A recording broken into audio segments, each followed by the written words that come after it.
Chemistry দ্বিতীয় পত্র suggestion ক্লাসে তোমাদের সবাইকে স্বাগত জানাচ্ছি। তো আমি কেমিস্ট্রি যে তোমার দ্বিতীয় পত্রের 5টা চ্যাপ্টার টোটাল। তো এই 5 চ্যাপ্টারের ভিতরে যে প্রশ্নগুলো তোমার হচ্ছে মানে বিগত সালগুলোতে আসলে প্লাস তোমাদের সামনে পরীক্ষা আসার জন্য মোস্ট ইম্পর্টেন্ট, তো এই প্রশ্নগুলো আমি তোমাকে লিখে রাখছি। তুমি অবশ্যই পরীক্ষায় যদি এই প্রশ্নগুলো দেখে না যাও তাহলে তোমার অন্যায় হবে, ঠিক আছে? এই প্রশ্নগুলো তোমাকে 100% দেখে যাইতে হবে, কোনো সন্দেহ নাই। আচ্ছা চলো আমরা প্রথম অধ্যায় থেকে শুরু করি। যে প্রথম অধ্যায় বলো, চ্যাপ্টারটার নাম হচ্ছে তোমার পরিবেশ রসায়ন। এই চ্যাপ্টার থেকে যে প্রশ্নটা তোমাকে মাস্ট বি করতেই হবে। মানে এক নাম্বার তোমার হচ্ছে আণবিক ভর কেমনে বের করে, আমরা জানি পিভি সমান এনার্জি সূত্র দিয়ে এন সমান ডাব্লিউ বাই এম বসে এম এর মানটা বের করে নিতে পারবা, ঠিক আছে? আণবিক ভর বের করতে শিখতে হবো, অথবা তোমাকে বলতে হবে অনুসংখ্যা বের করো অথবা ব্যবহার নির্ণয় করো। মানে কার ব্যবহার তুলনা করতে হচ্ছে, কার ব্যবহার বেশি কার ব্যবহার কম। তাহলে তোমার ব্যবহার কম বেশি যাই বলুক না কেন, অনুসংখ্যা যাই বলুক না কেন, তোমার মেইন কাজ হচ্ছে এখান থেকে আণবিক ভর বের করে নিবা। কি বের করে নিবা? এম এর মান বের করে নিবা, ঠিক আছে? মানে তিনটা একটার সাথে আরেকটা রিলেটেড। তার মানে তুমি ব্যবহার বের করতে গেলে তোমার আর এর মান লাগবে, এম এর মান লাগবে, আণবিক ভর আণবিক ভরই, ঠিক আছে? আর অনুসংখ্যা বের করার জন্য পিভি সমান এনার্জি বসাবা, আর এনার্জি বসাবে এন বাই এন। দুই নম্বর প্রশ্ন তোমাকে বলতে পারে যে গতিশক্তি নির্ণয় করো, অথবা তোমাকে বলতে পারে একটা অণুর গতিশক্তি বের করো। তিন নম্বর প্রশ্ন তোমাকে বলতে পারে, এই প্রশ্ন তোমার আসবে 100% আসবে ইনশাল্লাহ, ঠিক আছে? এটা মোস্ট ইম্পর্টেন্ট। যে প্রশ্ন তোমাকে করতে পারে যে আদর্শ গ্যাস কিভাবে বাস্তব গ্যাসের সামনে অথবা বাস্তব গ্যাস কিভাবে আদর্শ গ্যাসের সামনে আচরণ করে, আচরণের শর্ত লিখো, অথবা বলতে পারে আচরণের কারণ বিশ্লেষণ করো, ঠিক আছে? মানে এই প্রশ্ন তোমাকে ইনশাল্লাহ আসবে। একটা গ্রাফ দিবে, যেমন তুমি জানো যে আদর্শের গ্রাফটা কেমন হয়, এরকম যদি প্যারালাল হয় এটা আদর্শ গ্যাসের জন্য, আর যদি এরকম তুমি গ্রাফ দিবে কিছু বাঁকানো, এটা তোমার বাস্তব গ্যাসের জন্য। তোমাকে প্রশ্ন করবো যে এই গ্রাফটা এটা নিয়ে আচরণ না করার কারণ বিশ্লেষণ করো, অথবা এই গ্রাফটা এটা নিয়ে আচরণ করার শর্ত আলোচনা করো, যেমন একটা দিতে পারে, মানে প্রশ্ন আসবে।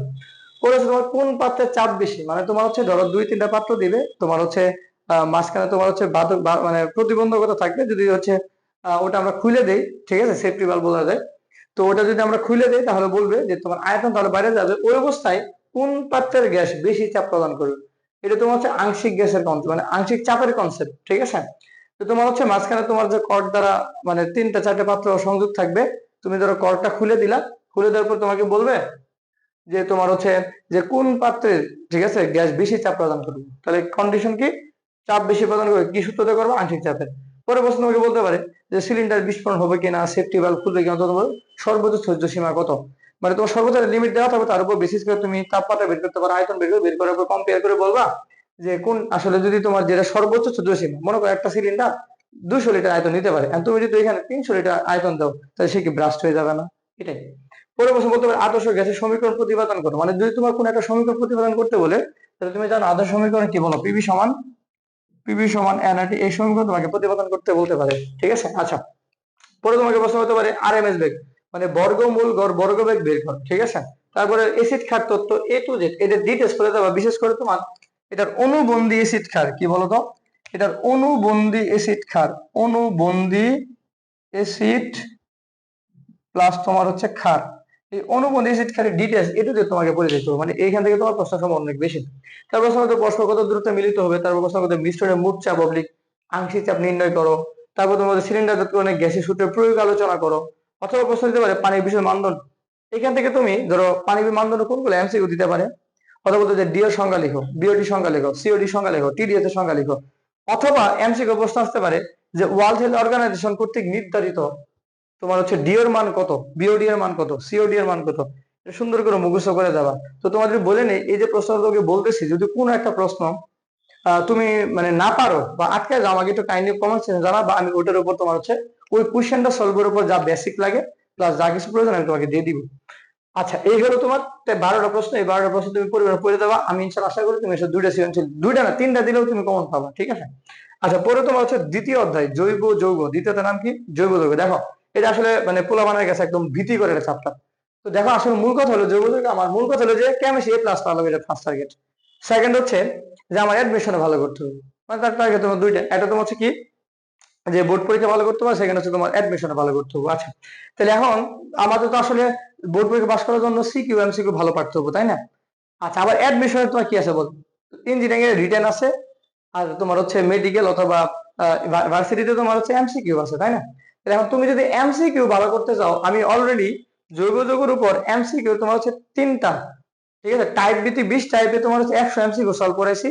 তো কেউ যদি এটা দেখে ফেলতে পারে তাহলে বোর্ড না শুধু অ্যাডমিশন পর্যন্ত তার এমসিকিউ অন্তত কোনো ঝামেলা হবে না, সেই এমসিকিউ তোমার বস হয়ে যাবে।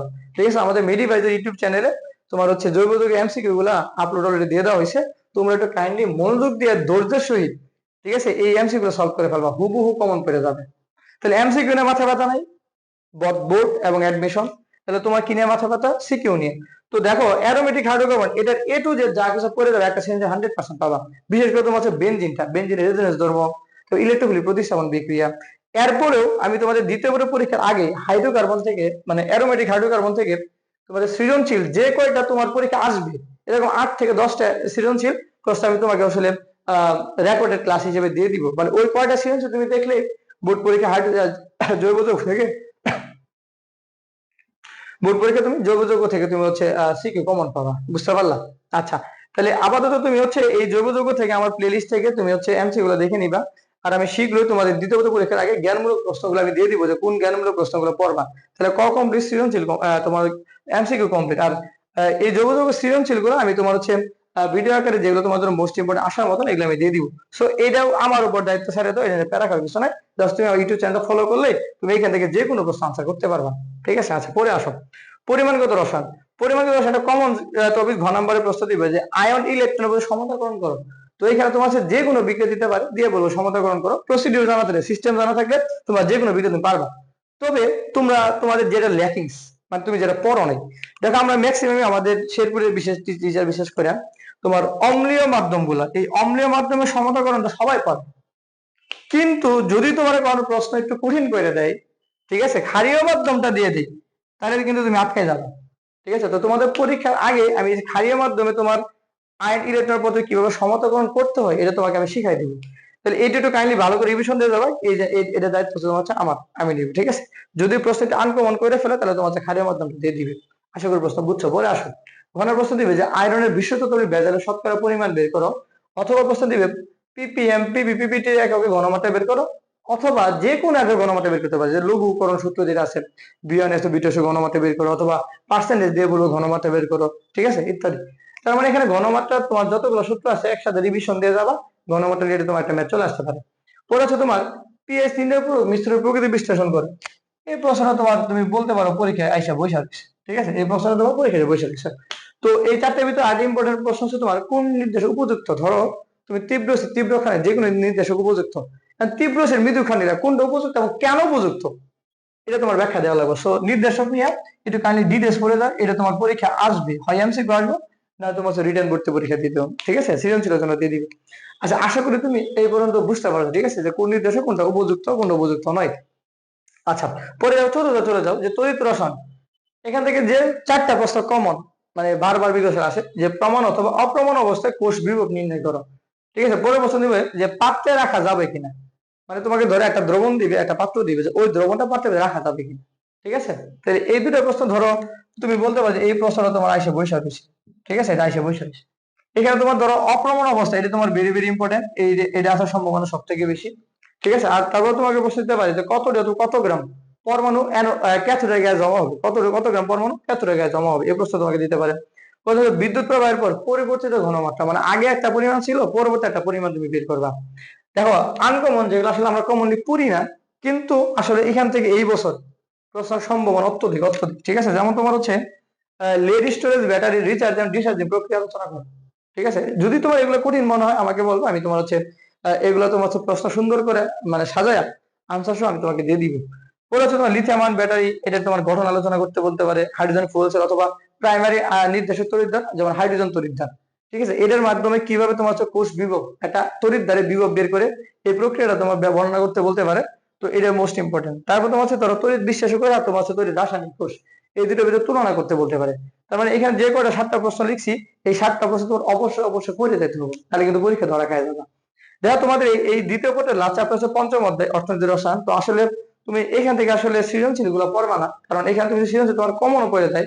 তুমি যদি লিখো, আসলে এখান থেকে টিচাররা মার্ক দিতেছে না। তো তুমি সবসময় চেষ্টা করবা যে ম্যাথমেটিক্যাল টার্ম, ওই ম্যাথমেটিক্যাল টার্ম দিয়ে আসলে যাতে তোমার হচ্ছে ম্যাথমেটিক্যাল টার্ম গুলো তুমি আনসার করলে কি হবে, যে তোমার আসলে মার্ক আনা শুরু।